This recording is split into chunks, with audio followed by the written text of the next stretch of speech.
Good afternoon, everyone. I would like to call this meeting of the Cobb County Board of Elections and Registration to order, and the time is 3 p.m. Please rise for the Pledge of Allegiance.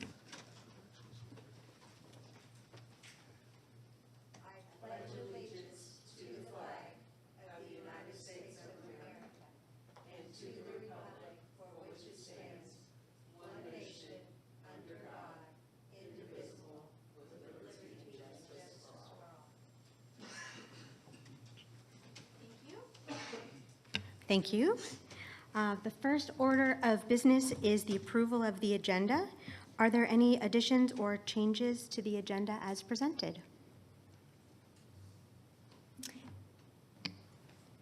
No changes. Hearing none, may I have a motion to approve the agenda? I make a motion that we approve the agenda as presented. Second. Thank you. It's been moved and seconded that we approve the agenda. All those in favor, please vote yes. And Mr. Turner is out, but the agenda passes 4-0.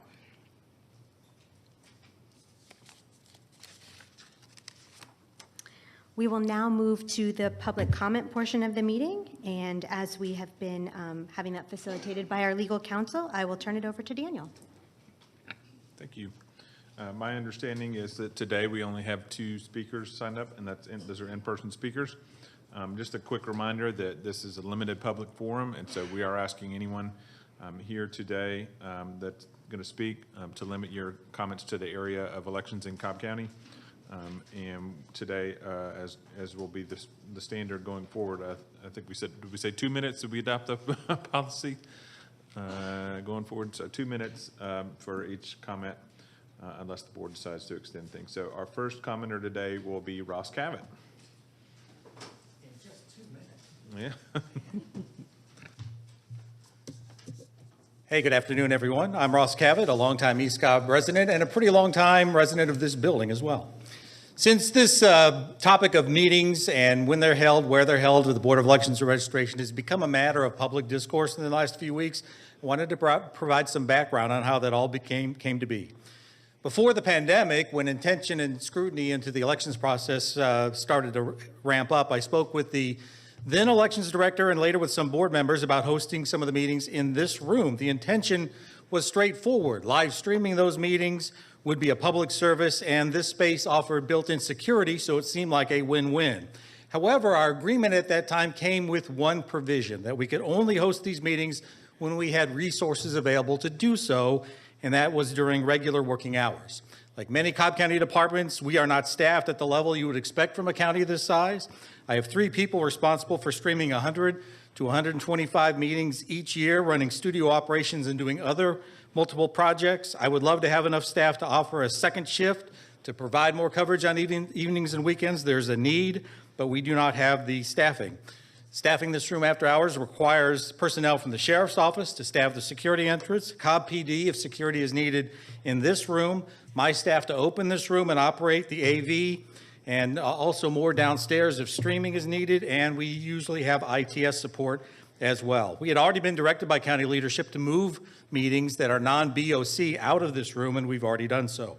When this board requested moving its meetings to the evenings in this room, I approached county leadership to ask for additional resources to make that happen. The request was denied, and that answer was relayed to this board. This board can hold meetings at any time or place that they want. I remember when we bought the Mansour Center, one of the practical reasons for that was that it was a meeting center and meetings could be held in that building.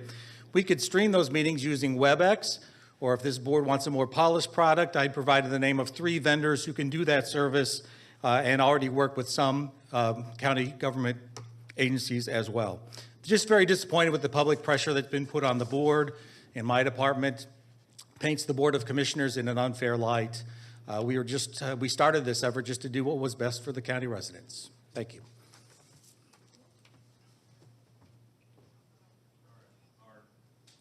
Our next speaker is Beth Hendrickson.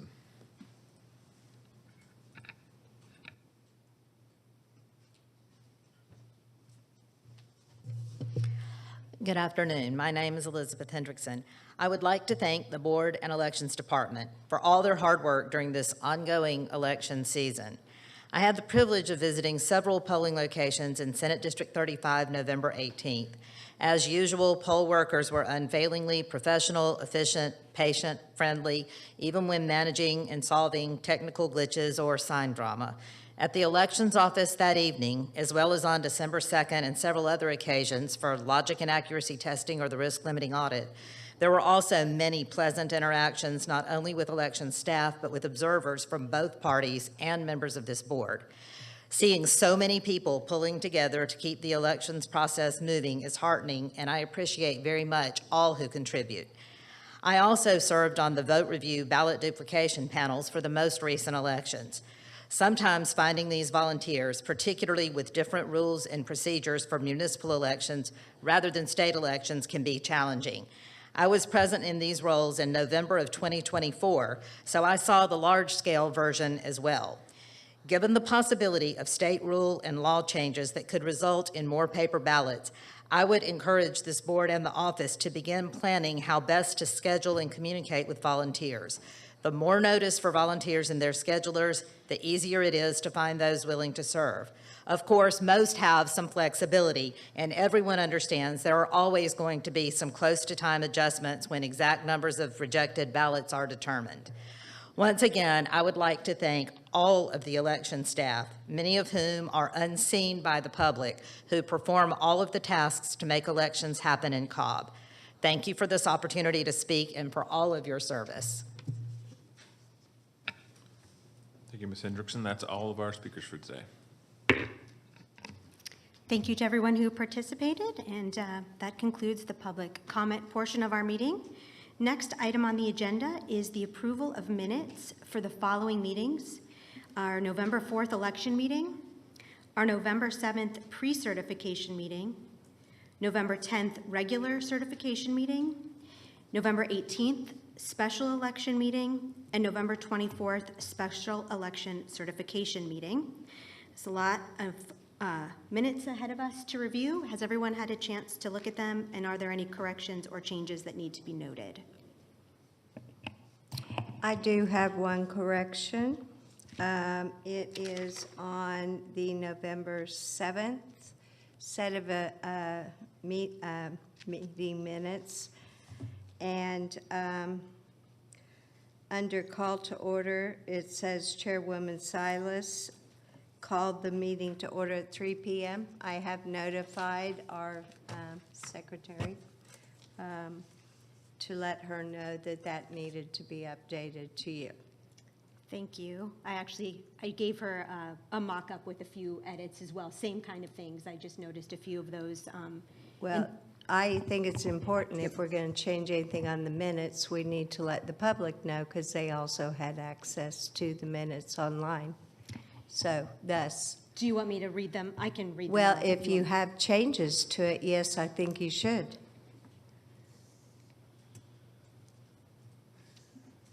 Sorry about that. With everything going on, I just gave them to Deb. So page 4 of the agenda packet, Chairwoman Silas, we did note that change. On page 7 of 29 of the agenda packet, it says Mike Binns in person addressed the board regarding, and it has 3 X's. I believe that just needs to get filled in with what his comments were regarding. Then page 13, the last paragraph, it says the next meeting with B it should say will be. And then I just asked Deb to note where it says a motion passed 3-0 to ensure that it says that it's consistent. And so where it says Ms. Watkins and Ms. Turner were not in attendance, that is also reiterated on any other motions where it says that.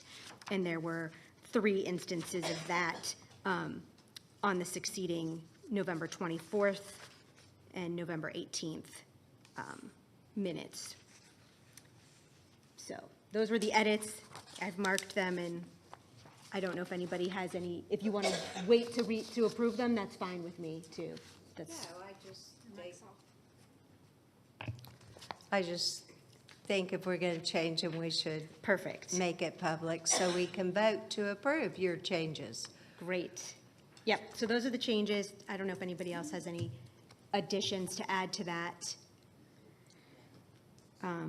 Great. Well, if we'd like to take them in one group, we can have a motion to approve all the minutes as presented with the few changes that were noted by both Ms. Fisher and myself. Motion to approve all the minutes from November 4th all the way through November 24th.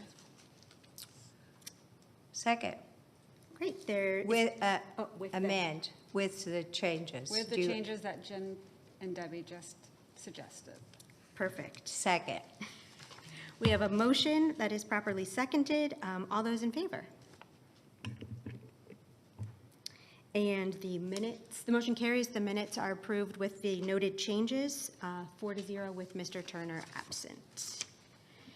Next, we will move on to our election office reports and updates, which will carry us into the director's report.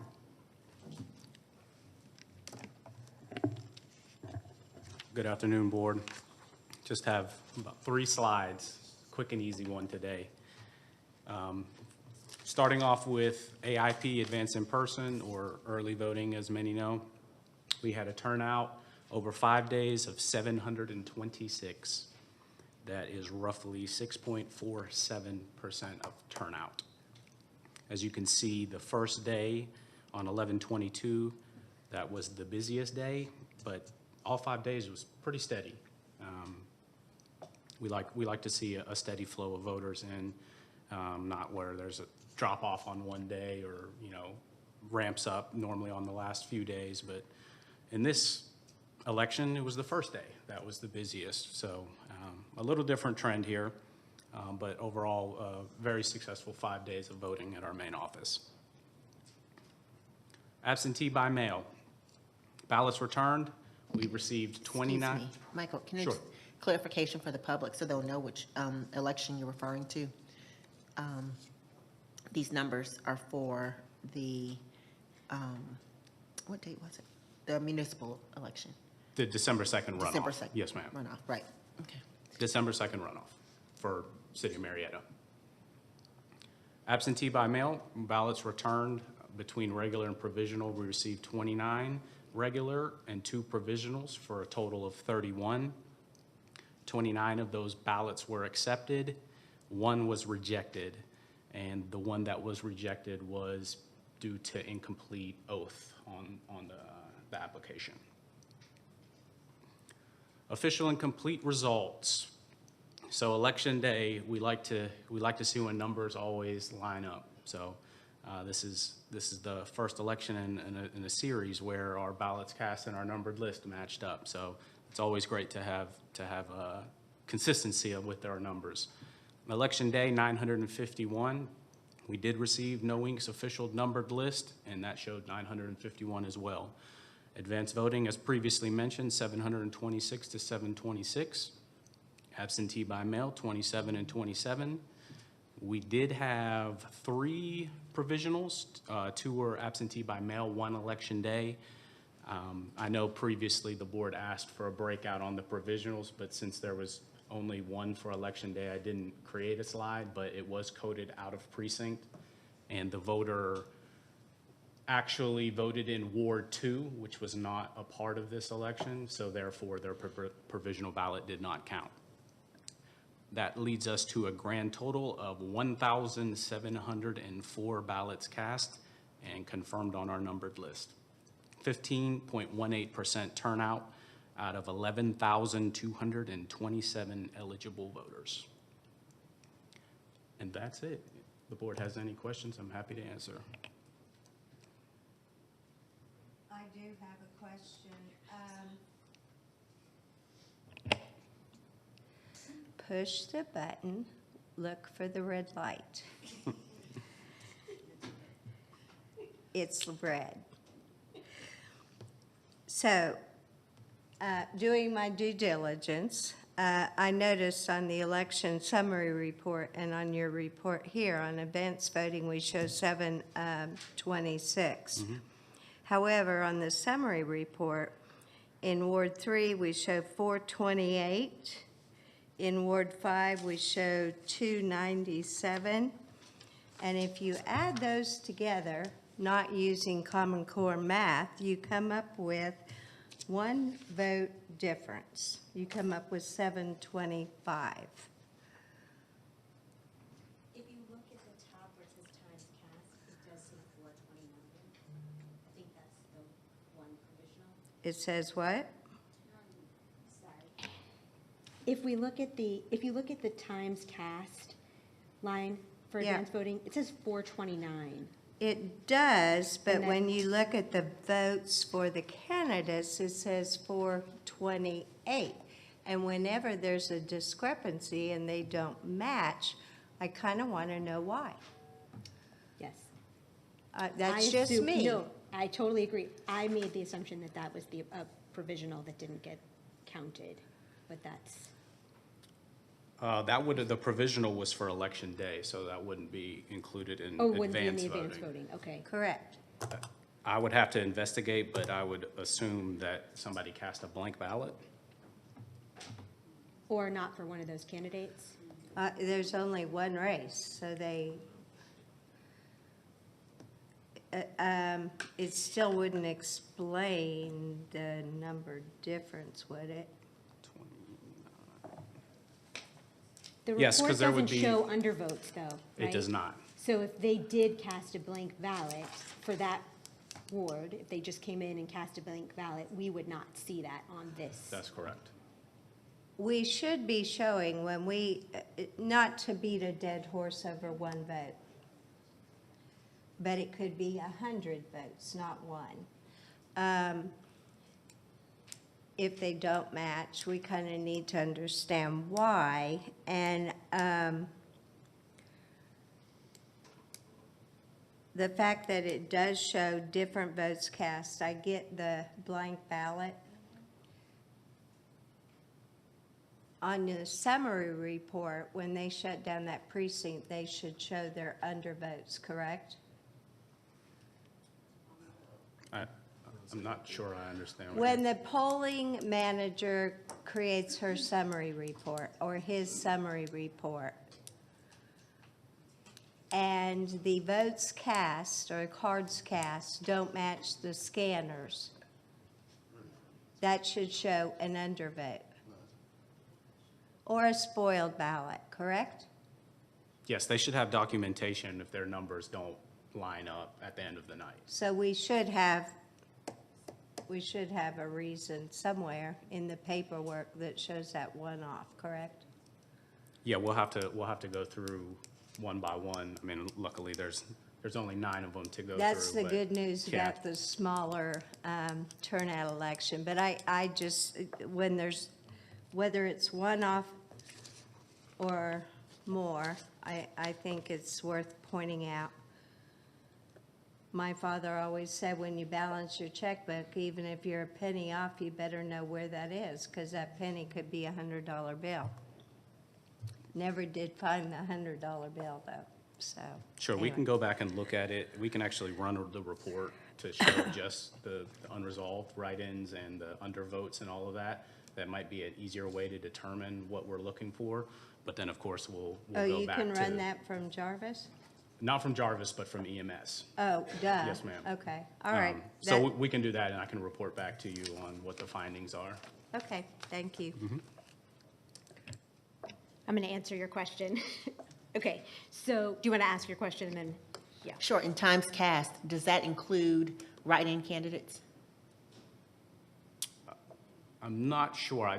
There's settings on the reporting, and we're supposed to check some and uncheck some. I'd have to go back and look at it, but I don't believe it includes the write-ins. It does, it should.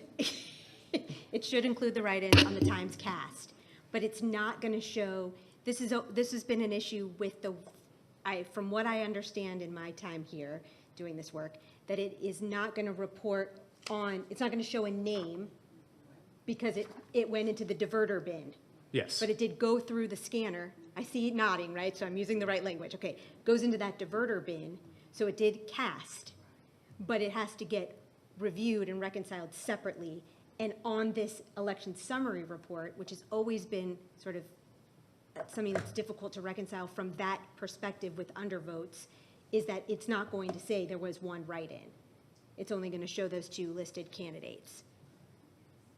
So, yes, that's where that cast number comes from, is the actual clicks through on the scanner. Thus, the reason to have a total of undervotes, overvotes, write-ins, whether they were certified write-ins or non-certified write-ins, because I personally, for the last, I don't know how many elections, I lost track. We've talked about blank ballots, people casting blank ballots. Of all the years I've been involved in elections, I've never seen so many blank ballots. So I think we're missing something in our reporting, whether it's undervote, which a blank ballot is an undervote. Of course, when you only have one race, why would you show up if you weren't going to vote? So I think it's no, the provisional wouldn't count Right. either. There was one spoil ballot.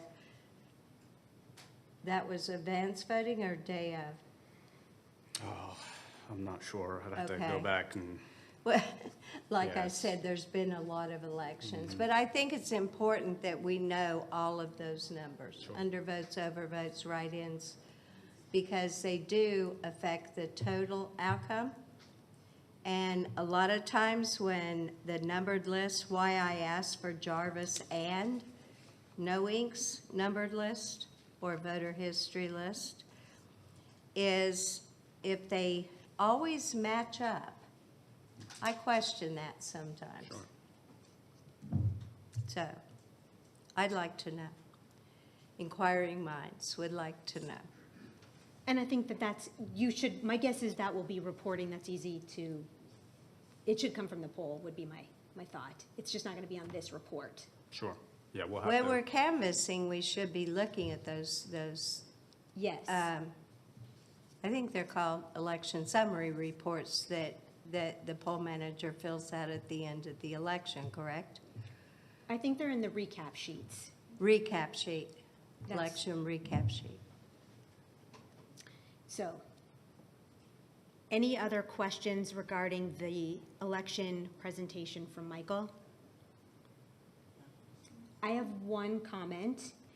When we're looking at the days for advance voting, it would be very helpful on the slide if we can have the day, because I thought what was interesting about this election, just for everybody's edifice, is that we had Saturday, Sunday, Monday, Tuesday, Wednesday going into a holiday. Usually our last day is our biggest day, but in this case it was our first day, which was Saturday. And like Debbie, I like to look at the numbers and look at the data and see how things work out, but I thought that was an interesting point, that our voters really did come out on that Saturday. And then we didn't see that hard push, not that there was the great numbers, but that we didn't see as hard of a push on the last day, which is where we usually see, the biggest turnout. So I just thought that was interesting, and I'd love to see that on the slide Sure. so that when we're presenting, we can show people like which days we were available. That brings up a good point, because this was not a normal election, and we shouldn't let those numbers skew our historic statistics. Sure. And I pointed out before, I did get a D in statistics, but just says, common sense would say that if we had the biggest day on a Saturday, you knock out the top and you knock out the bottom, because this wasn't normal. We didn't have the Friday voting, the last day voting. It was over a holiday, or at least approaching a holiday. And when you look at this 3 years from now, will you remember that? Probably not. Well, and that's part of why I think on the slide, it's helpful to put the date and even to I'm put. supporting that comment. Yeah, and even to Yes. say like Thanksgiving holiday, just some, like an asterisk, because I feel like exactly to that point, if we go back and pull some of these slides or this information when we're wanting to look at it analytically, I agree this is something that you may be like, oh, that's a one-off, it was Thanksgiving week. So it's good to look at it, and even just so when it's up for the public to see. So that was just my one comment on the slide preparation, but great job, so. Yeah, we can make those adjustments. Yeah, and 15% turnout for an off-year runoff election is actually, sadly, a good percentage. Sadly. Terrible when we think 15% is good, but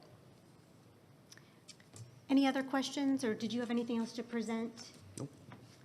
Great. At this time, I will entertain a motion to certify the results of the December 2nd, 2025 municipal general election runoff for Marietta Ward 3 and 5. Madam Chair, Yes, ma'am. I move that we certify elections for Marietta City Council Ward 3 and Ward 5 for the December 2nd, 2025 election. Thank you. Do I have a second? A second. Thank you. It's been moved and properly seconded. All of those in favor?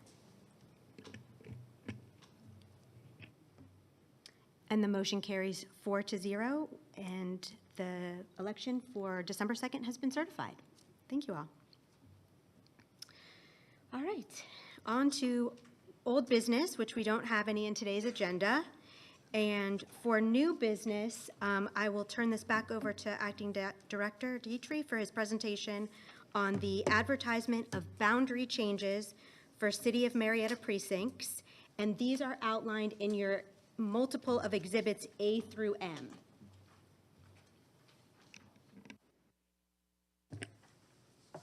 All right. So I'm not sure how much into the weeds the board would like to get on this, considering we're just asking for a motion to authorize the advertisement. I know we've kind of gone back in September, maybe it was, or August, when we were recapping all the things that happened to lead us to this point. So I don't know if you just want me to summarize what brought us to this point and what our plan is moving forward. Yeah, I think either you or Daniel can go through like the timeline, whichever one of you wants to sort of bring everybody up to speed. I can do that. It's just a reminder of how we got here, but basically when when Elections Department did redistricting earlier this year, it was for City of Marietta, but it couldn't be done until there was a gap in all of the elections. But because of the timing requirements around changing precincts, especially in large counties, the commission has to do it instead of, in Georgia counties over 250,000, the county commission has to do it. And there's a requirement of 30 days of advertising and 60 days. You can't do that 60 days before the election. So just because of the weird logistics of all the elections that this board has had to run this year, the elections department has had to execute, and the inability to implement redistricting while those elections are running, all that was kind of sort of pushed till late July and August, and then by the time it was, they were able to get the maps in. It was too close to the November election to implement the precinct boundary changes that Marietta had requested along with the ward. The wards were changed, everybody was put in the correct ward, and from what I can tell, everybody was able to vote in their correct ward. I haven't heard of any issues people had with that, and given that we had a close election, you would have think we might have heard that if there were, so that's a good sign. But this is just sort of following up on that, and we said at the time that as soon as this board could recommend those changes and get them approved by the county commission, the board would do that. And so this is the advertising portion. It's going to be advertised for 30 days. This board can then recommend, and in this sense, you'll be acting more as like a board of registrars. You'll be recommending to the to the Board of Commissioners to approve the precinct changes that Marietta has requested. So that will, once this has been advertised for 30 days, you guys can do that in January, and then the next day, the commission can approve them. So that, these are all just the precinct changes that Marietta set and that they requested when they did redistricting. And so you're just recommending approval, and then the Board of Commission would have the ultimate ability to approve.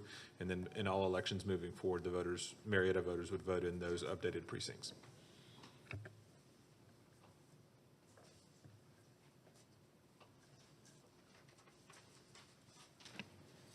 Do you have anything to add, or does that cover it? That pretty much covers it. Like he said, the Board of Commissioners is actually the one that takes action, and they adopt those changes. So if we advertise it, if upon approval today, we advertise it Friday, that would take us into the 30 days, which would be their meeting in early January. Of course, we have to get on the agenda for the Board of Commissioners in order for them to adopt those changes. But that would be the earliest that they could look at the changes. Great. Does it make sense to everybody what we're doing? I know we're sort of coming at this, a little bit later than we wanted. When do you think that precinct cards, they would be able to go into the mail after the BOC gives the final approval, correct? That is correct. And is any of this in CD 11? I'd have to double check, but I don't believe so. I believe that's Would that be impacted Ackworth. by a special election being called? I think you mean CD 14. Or CD 14, right. Is this going to be impacted for if we have a special election? That would be my only question. I don't believe there's any CD 14 in, I don't think many of Marietta falls in there, but we'll double check on that. I think it's just Ackworth and maybe. Some West Cobb, very southwest Cobb. Yeah. Part of Kennesaw, the western part of Kennesaw. We'll double check that. If there's a problem, we'll just have to squeeze it in between we can go ahead and advertise it, and then we'll have met the advertising requirement, and then the Board of Commissioners could approve it if there are any Marietta addresses or people in CD 14, but I don't think there are. Okay. I think that might just be one thing to check so that we make sure that we have the timeline correct and noticing and obviously all those things. I mean, we don't have that call yet, but I assume that we'll see that after the first of the year. So if there are not any questions, I think at this point. I do have Okay, go a for it. comment, if you're getting ready to ask for a motion. Yeah, go for it. Yeah. I heard a lot of people questioning that were voting that had been redistricted, like, these are not the right numbers. I didn't write them down. But who had always been, let's say, in 2B, but they've been moved to 3A or whatever. And they didn't understand that they actually were no longer in Ward 2, they're now in Ward 3. Is that up to us to communicate that you've been moved to a different ward, or is that the city of Marietta? Because we didn't draw these maps, right? And I Right, so think here, we need to make that distinction. Don't blame, Right. Well, two logistical things to mention is that yes, it's up to the city of Marietta, but, that's a two-part answer. We mailed the precinct cards, but they pay for the update, like that's, the statute says that they have to reimburse, because these are municipal precinct changes that they requested. And there were, I heard a handful of people who said, well, I still vote in 2A, why am I now voting for 3B, or Ward 3 candidate, even though I'm voting in Ward 2A or something like that. And we knew that was gonna happen, but honestly, I think there would have been even more people if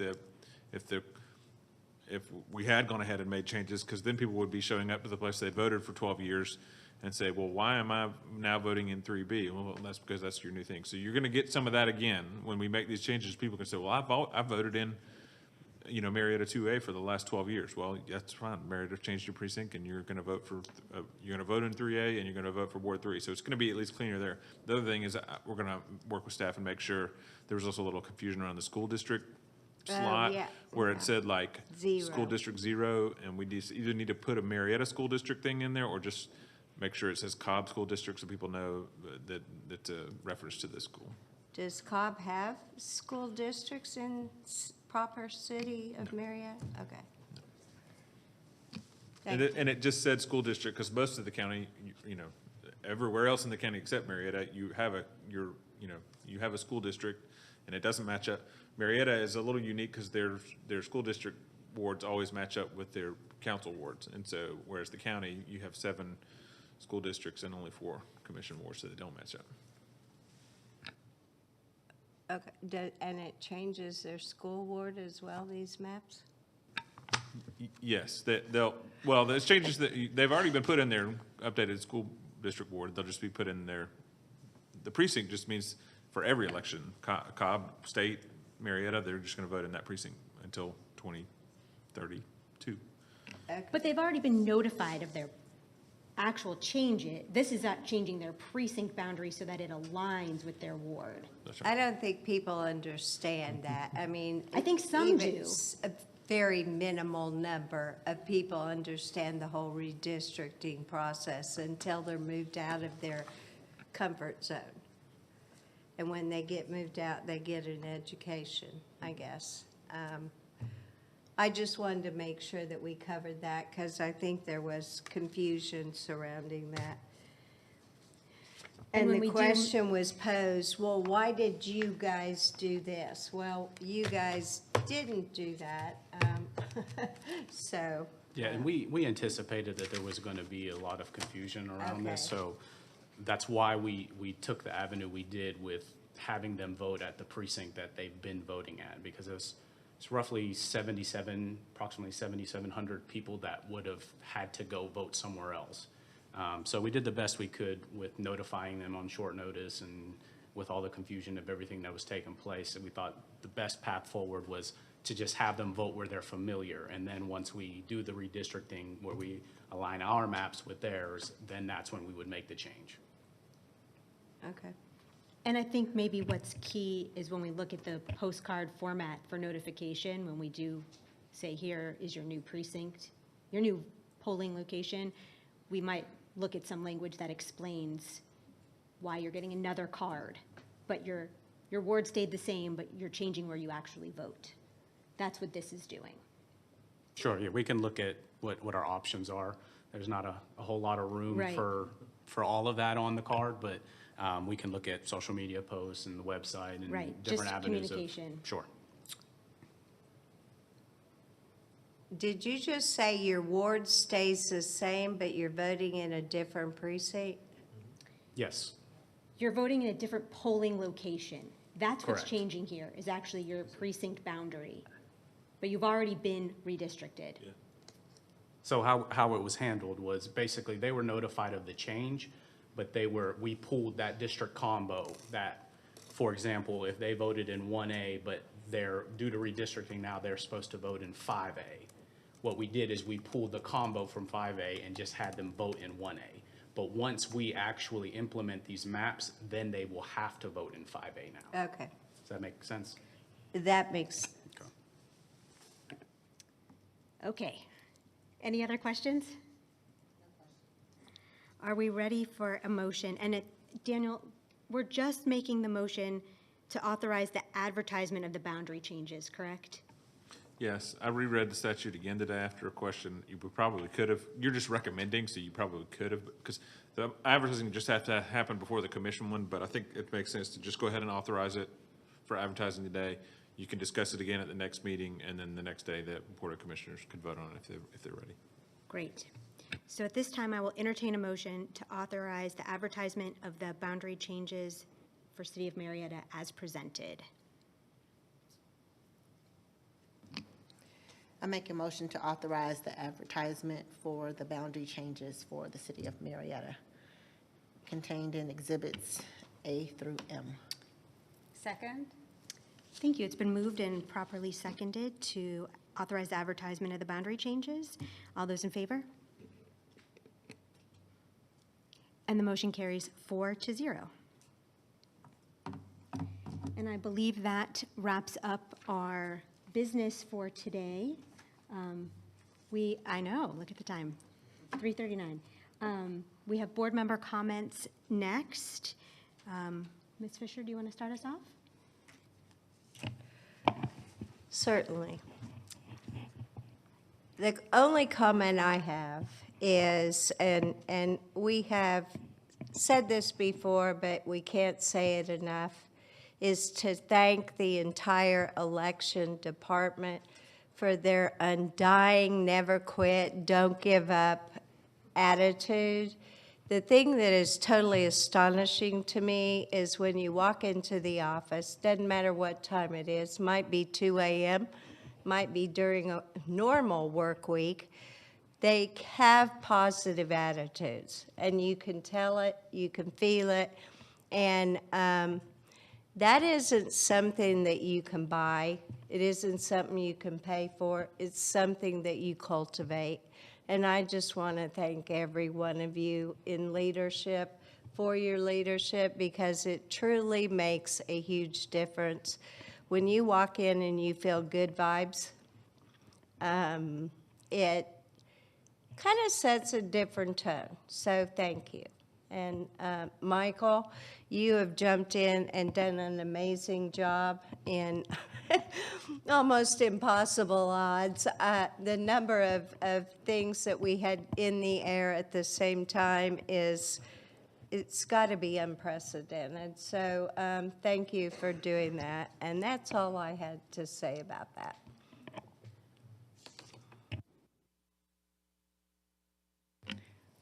You're spot on, Debbie, so I won't repeat, but I agree, and thank you for saying that, Debbie. Great. I concur. I also want to encourage voters to stick around. You may have voter fatigue as we just finished our 8th election. It's one of the blessings of our country, I guess, to have the right to vote. So even though you may be a little tired, please show up each time. Buckle up for 26. We anticipate another election in Congressional District 14, but we have to wait to see. And on that note, I will wish everyone a happy and safe holiday season. Thank you all. I just have a couple of quick things. Of course, I want to thank our staff and our current and prior board for their leadership and support. All of this work is not possible without our staff, and we really appreciate all that you do. I think everybody knows I like numbers, so I pulled together a few numbers that I thought might illustrate our year.